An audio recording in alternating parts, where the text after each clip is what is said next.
Bismillahirrahmanirrahim. Assalamualaikum warahmatullahi wabarakatuh.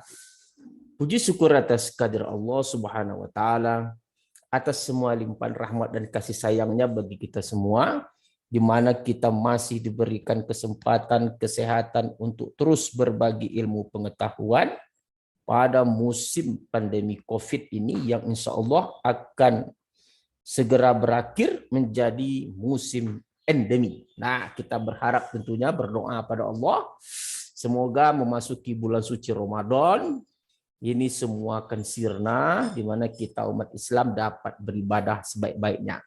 Saya Radiendra bersama Kampus Studia Maya, www.radoistu.com, akan terus bersama mahasiswa Indonesia untuk mempertajam mata kuliah teori peluang. Pada kesempatan kali ini kita akan membahas soal di seri yang ke-132, terutama nomor 587 dan 5.88.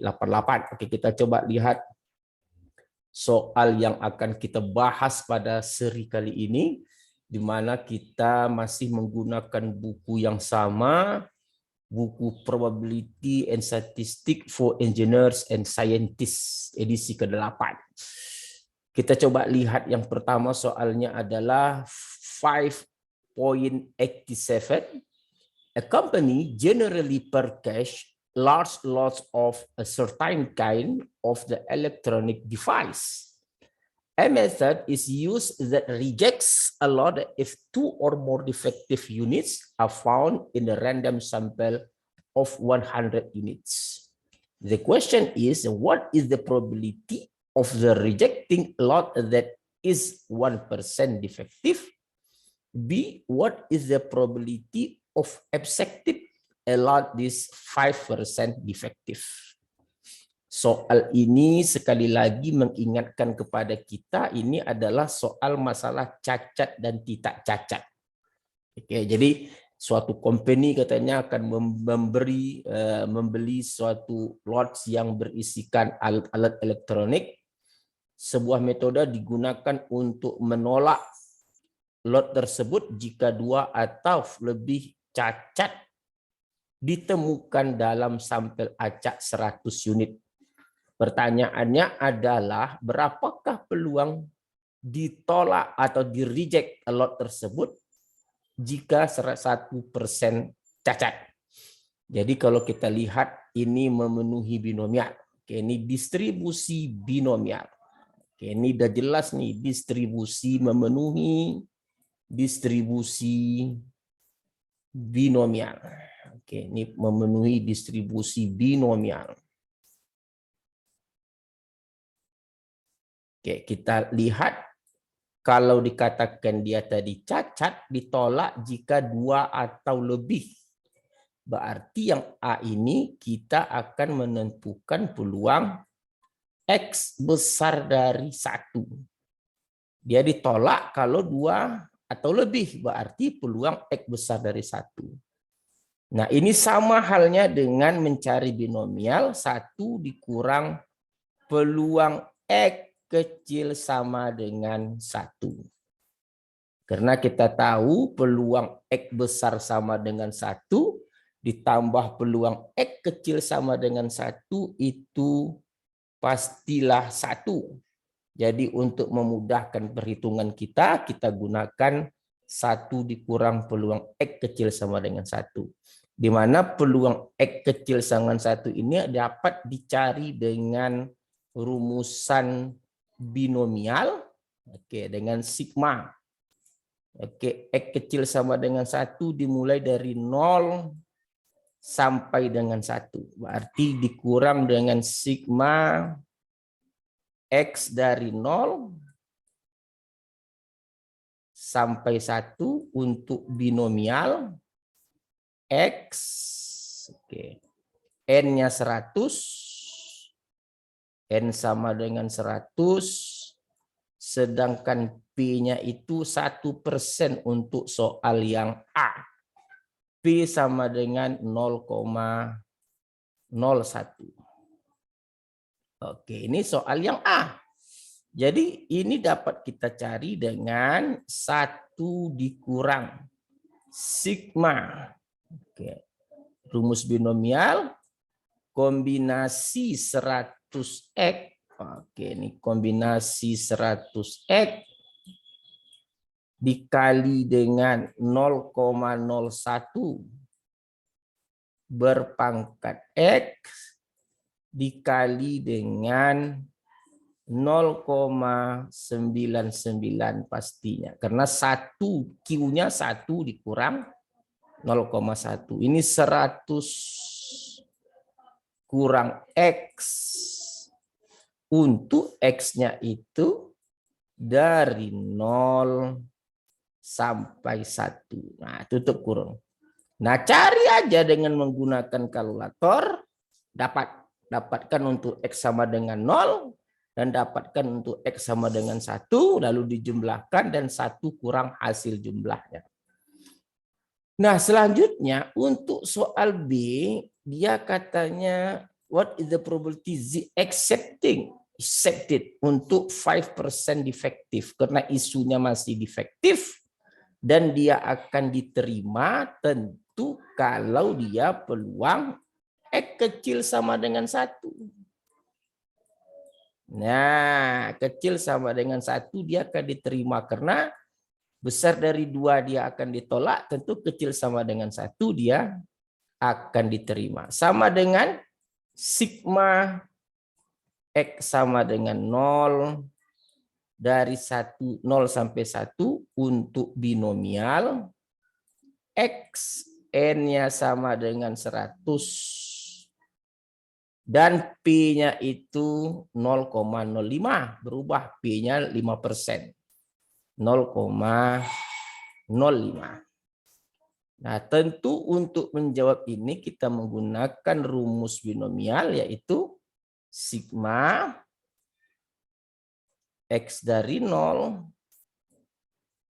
sampai 1 untuk kombinasi 100x. Oke, kombinasi 100x dikali dengan 0,05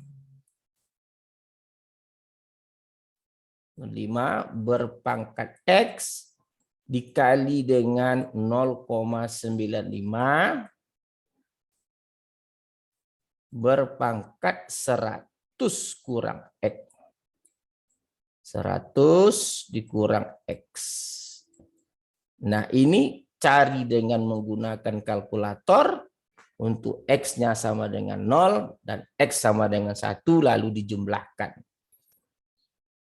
Nah, kita sudah lihat soal yang 5.87 ini merupakan penguatan terhadap teori binomial.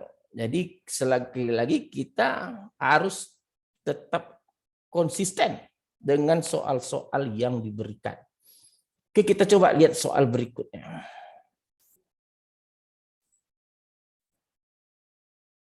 Soal 5.80x. A local drugstore's owner knows that on the average 100 people per hour stop by his store.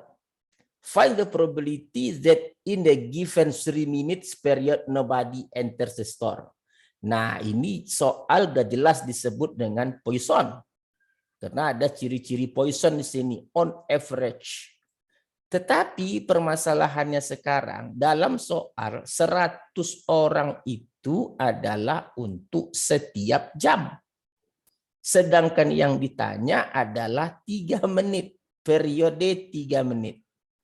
Jadi soal A ini, kalau 100 orang itu dalam waktu 60 menit, dalam waktu 60 menit, 100 orang, 1 jam 60 menit, maka untuk 3 menit tentu dibagi 20.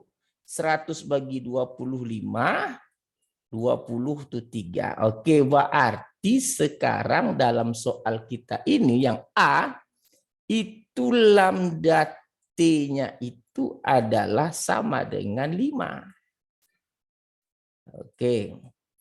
Sekali lagi, dalam soal kita yang A ini, kalau kita lihat pada soal, lambda T 100 orang itu kalau dalam waktu 1 jam atau 60 menit. Sedangkan dalam soal yang ditanya periodenya 3 menit. Maka kita sesuaikan soal ini. Kalau 100 orang untuk 60 menit, maka untuk 3 menit tentu dibagi, di bawah itu dibagi 20, tentu di atas bagi 20 juga. Jadi lambda T kita adalah 5 orang per 3 menit.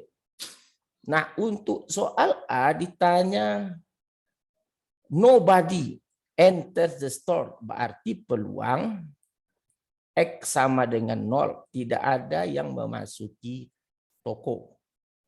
Berarti ini kasus Poisson, yaitu eksponen. Eksponen berpangkat min 5, karena lambda T-nya 5, dikali dengan 5 berpangkat 0, X-nya 0, dibagi dengan 0 faktorial. Berarti di sini adalah eksponen berpangkat min 5. Nah, ini untuk yang A. Yang B, tetap ini masih Poisson. Ini masih juga Poisson. Poisson. Jelas soal kita ini adalah Poisson. Find the probability that a given 3-minute period more than 5 people enter the store. Jadi kalau 5 people, jelas sederhana saja jawabannya. B, peluang lebih dari 5. X lebih dari 5.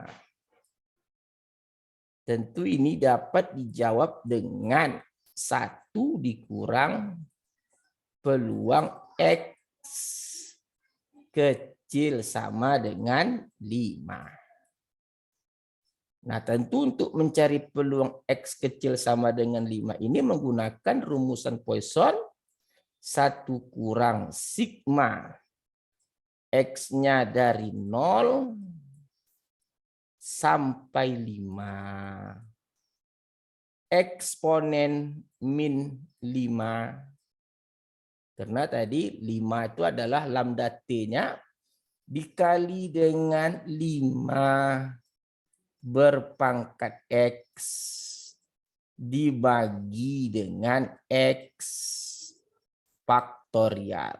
Nah, untuk bagian yang ini saja cukup cari dengan kalkulator. Cari X untuk X sama dengan 0. Cari untuk X sama dengan 1, X sama dengan 2, dan X sama dengan 5. Jumlahkan lalu 1 kurang hasil penjumlahannya tadi. Jadi saya rasa ini juga mengerti sangat mudah. Jadi kita lihat soal 5.88 ini, kita juga masih bermain tentang parameter dari Poisson. Tengok periode waktunya. Kadang-kadang diketahui 1 jam, ditanya 4 jam, tapi sekarang diketahui 1 jam, ditanya 3 menit. Tekan harus bersiap sedia dengan soal-soal yang seperti ini. Oke, jadi saya rasa hanya memerlukan fokus saja untuk menjawab soal-soal yang seperti ini. Saya rasa sesi yang berikut ini cukup dulu untuk kali ini. Kita jumpa lagi pada sesi berikutnya. Saya Radlo Yendra bersama Kampus Dunia Maya undur diri dulu. Wabillahi taufiq wal hidayah. Assalamualaikum warahmatullahi wabarakatuh.